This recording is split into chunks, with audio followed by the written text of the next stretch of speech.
precisa ter força de vontade. É só parar de comer. Você não tem autocontrole. Se você já ouviu alguma dessas frases quando tentou explicar a sua relação com a comida, então você sabe como é doloroso quando você tem um sofrimento real e as pessoas acabam invalidando. Então, se você come grandes quantidades de alimento em pouco tempo, se sente completamente fora de controle, sente que come até sentir uma dor física e depois fica devastado pela culpa, vergonha, pensando o quanto você é compulsivo, quanto você é guloso ou sem força de vontade. Então esse vídeo é para você, porque a gente vai falar de compulsão alimentar. E esse é um transtorno que ele é mais prevalente do que a anorexia, do que a bulimia, mas a maioria das pessoas tratam e julgam como falta de força de vontade. A pessoa que passa por isso, ela já tentou inúmeras dietas, já foi nutricionista, já foi em médico, e ela sente que quando esses episódios acontecem, não é nem ela, é uma outra pessoa ali que está fazendo aquilo e ela perde o controle totalmente daquela quantidade de alimento que ela está comendo. Então, nesse vídeo a gente vai entender que a compulsão alimentar, ela é um transtorno mental. Ela não é falta de vontade, não falta de disciplina, gula. E esse transtorno a gente tem tratamento e é muito importante começar. Eu gosto de diferenciar, né, pessoas impulsivas e pessoas compulsivas na parte da alimentação, porque a gente acaba confundindo. Uma pessoa que tem um comportamento mais impulsivo, ela vai para frente da geladeira, ela vai ver um alimento ali, uma torta, e ela vai pegar um pedaço, ela vai pegar 2, vai pegar 3, mas ela vai, né, parar ali. A pessoa com compulsão, ela vai comer toda a torta e ela vai comer mais. Ela vai comer mais o pão, mais o feijão, mais o arroz, mais as coisas nada a ver, ela vai comer tudo. Ela vai se sentir fora de controle. E a gente tá falando da compulsão alimentar. Então é diferente daquela pessoa que vai numa confraternização e come mais um pouquinho do que devia, aquela pessoa que se passa no final de semana, aquela pessoa que não tem esse controle ali em eventos sociais, né? Aquela coisa que, ok, a gente tá falando do comportamento impulsivo. Quando nós estamos falando da compulsão, o buraco é mais embaixo.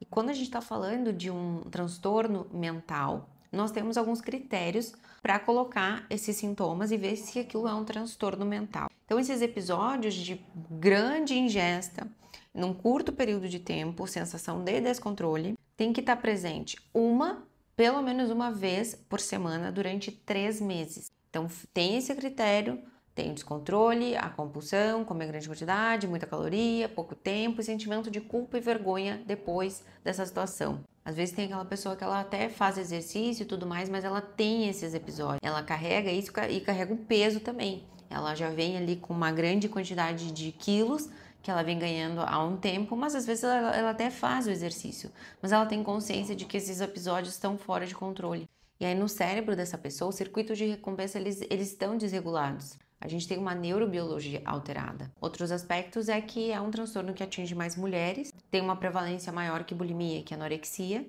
e que esse paciente facilmente vai desenvolver uma obesidade. E falando do termo da obesidade, nem toda pessoa obesa ela tem um transtorno de compulsão alimentar. O transtorno de compulsão alimentar vem desses episódios que a gente deixou bem caracterizado aqui ao longo desse vídeo até agora.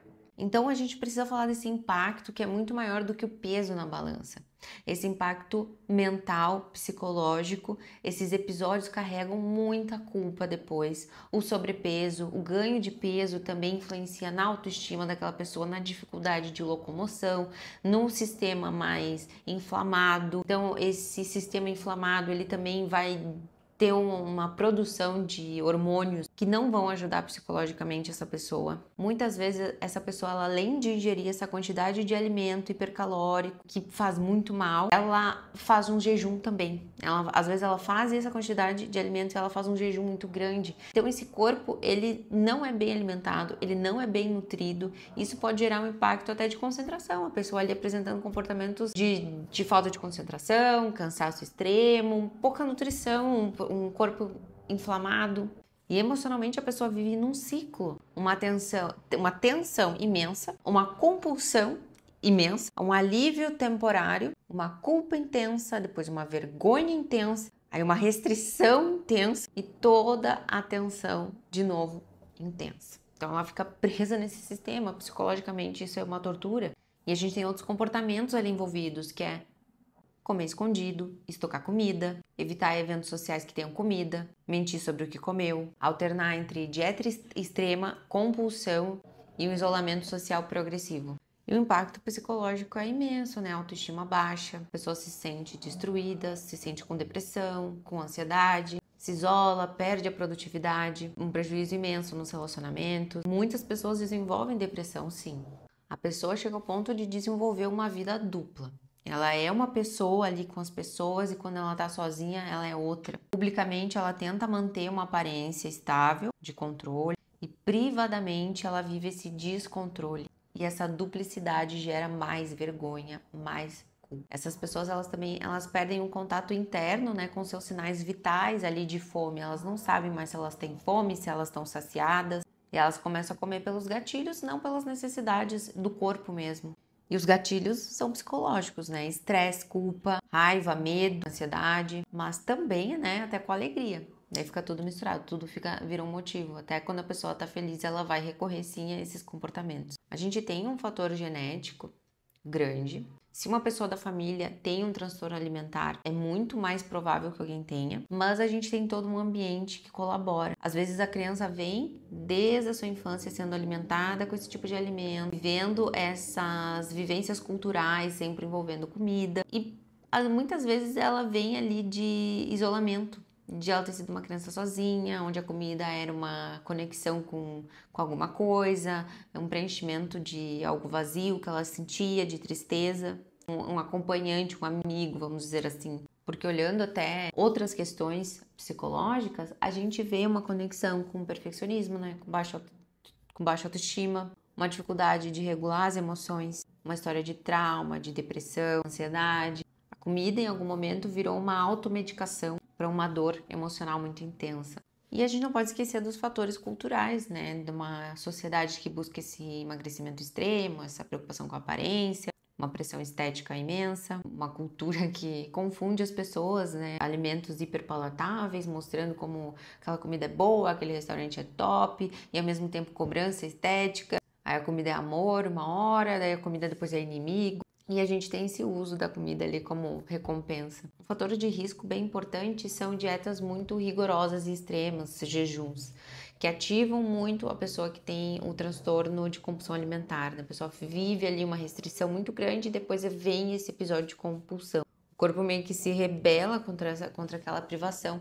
E eu trouxe isso porque eu comecei a lembrar, né, falando da sociedade, o quanto essas dietas, esses jejuns intermitentes ficaram em moda, não sei se ainda estão, mas que é um componente importante ali para quem tem transtorno de compulsão alimentar, que vira esse rebote depois. Quando a gente fala de traumas da infância, eu preciso até expor outro aspecto, que esses traumas, porque a gente fala de traumas, né? Pode ser inúmeras situações, mas que que a história trouxe uma busca do alimento para um conforto, uma busca para aliviar uma dor emocional, para anestesiar uma dor emocional. Então, por isso que a gente faz essa relação e que pode ser inúmeros tipos de traumas. Quando a gente fala de peso, nossa, pode ter inúmeros fatores. A pessoa pode até usar o peso como uma proteção emocional ali numa relação que ela não quer mais. E aí ela tem esse peso ali como proteção. Então, esse transtorno, gente, ele é um tratamento que precisa de vários profissionais. A gente diz que é um tratamento multidisciplinar, porque a gente precisa do psicólogo, do nutricionista, de um psiquiatra, porque é um transtorno mental e sem as ferramentas é difícil fazer um acompanhamento do início ao fim, a gente conseguir êxito, porque a pessoa ela vai ganhar a sua dieta ali no nutricionista, mas quem garante que ela vai conseguir lidar com aquela dieta? Já é difícil assim para pessoas que têm o controle. Imagina uma pessoa que tem esse transtorno mental, o psiquiatra ali para auxiliar nas questões químicas do cérebro e o psicólogo que vai estar semanalmente ali usando os recursos da terapia cognitivo-comportamental para trazer a constância daquela pessoa, tirar as distorções cognitivas, fazer o acompanhamento e medindo o peso semanalmente ou até de 15 em 15 dias, dependendo ali da estratégia que o teu psicólogo utilizar com você, mas é importante. Quantas vezes a pessoa já tentou sozinha e não deu certo? E eu falo isso porque às vezes a gente fica lutando, e isso seria a coisa que mais te deixaria feliz na vida. E tu fica ali querendo fazer meia boca, querendo fazer do teu jeito e o teu jeito já não deu certo. E a terapia padrão ouro é a terapia cognitivo-comportamental. E eu até já sei, por exemplo, esses pacientes, eles não têm muita paciência para o processo terapêutico. Então, esse paciente, ele vai vir de várias tentativas, desesperançoso, sem vários recursos, com ideias fixas ali, com aquele jejum que ele acha que funciona, com aquele pensamento dicotômico que a gente fala, ou eu faço a dieta 100% restritiva porque para mim funciona, ou eu não faço. Aí tu vai esticar mais um pouquinho, mas quando eu não quero, é muito comum essa frase, eu não quero entrar naquele meu lado muito radical porque foi muito difícil para mim. Daí a pessoa fica ali e não decide nada. Então, quando a gente começa uma terapia, a gente começa a fazer do caminho certo e tem que lidar muito com as frustrações dessa pessoa, porque tem que ter paciência, perseverar, ter as recaídas, conseguir seguir em frente. É um projeto, porque não é só fazer a pessoa conseguir seguir a dieta, é provocar uma regulação emocional, é construir vínculos mais construtivos, construir um estilo de vida diferente, construir crenças mais funcionais sobre dieta, sobre como ela lida com os pensamentos sabotadores, vamos dizer assim. Ela adquirir força para lidar com essa mente. E às vezes até conseguir colocar ela num grupo que coloca ela para frente, porque aquela pessoa às vezes ela tá em grupos que reforçam esses jantares por recompensa, esses jantares de aniversário, e aí depois ela, se a gente consegue colocar ela num grupo ali mais saudável, é muito mais fácil o caminho. Outro ponto é que muitas vezes essas pessoas elas estão com vários conflitos na vida dela, vários problemas. Então a terapia não só vê essa questão do emagrecimento e da compulsão alimentar, mas também vem para arrumar a casa.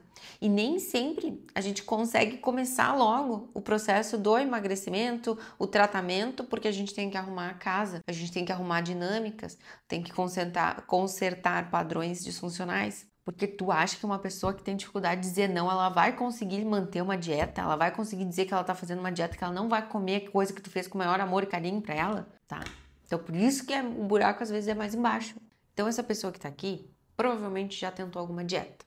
A gente pode pegar agora pra gente buscar o início de alguma coisa, é pegar essa dieta e ver como é que a gente consegue começar essa dieta de novo. Né? Talvez tu não queira gastar com um nutricionista, ou talvez tu queira, não, eu quero começar com um nutricionista, eu quero minha dieta, enfim, a gente tem um planejamento. A gente tem que começar a ver como é que a gente vai viabilizar essa dieta. Eu vou fazer marmita, eu vou ir no supermercado domingo, eu vou comprar tudo, eu vou fazer tudo antes. A gente precisa arrumar a estrutura da tua dieta, do teu início de projeto. Antes de começar qualquer coisa, a gente precisa identificar os teus gatilhos, as situações que mais fazem tu descompensar, como é que a gente vai bolar estratégias para te munir de ferramentas para esses momentos. Então vamos pensar assim, não sei quais são os meus gatilhos. Peguei a minha dieta, organizei a minha dieta e agora eu vou partir para fazer a minha dieta. Toda vez que eu sentir vontade de sair da minha dieta, eu vou anotar qual foi o gatilho. Estava de tarde ansiosa? Estava de noite sozinha? Estava com sentimento triste porque meu trabalho é frustrante?